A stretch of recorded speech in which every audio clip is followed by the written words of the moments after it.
Nangangawit na.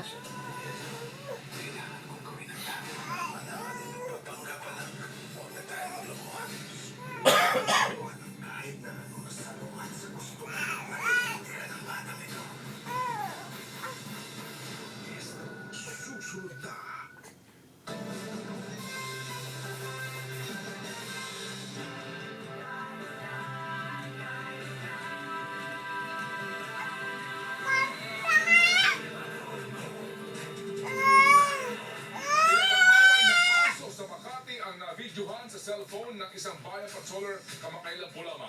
Kwento ng ating patroller, sa gitna pa mismo ng kalsada, pinaglalaban ng mga lalaking ito ang dalawang pitbull.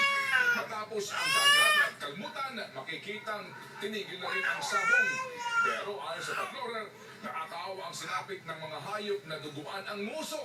Pinulong ng barangay ang dalawang lalaki na ang isang anak ay napag-alamang breeder ng aso. Katwiran nila, ensayo lamang daw ang kanilang ginawa.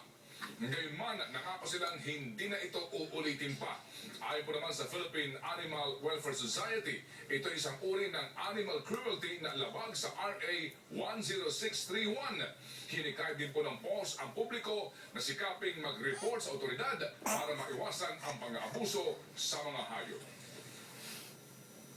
Yung dog fight kasi is a form of animal cruelty under our Animal Welfare Act. Pag hindi na file ng case, paulit-ulit lang itong animal cruelty.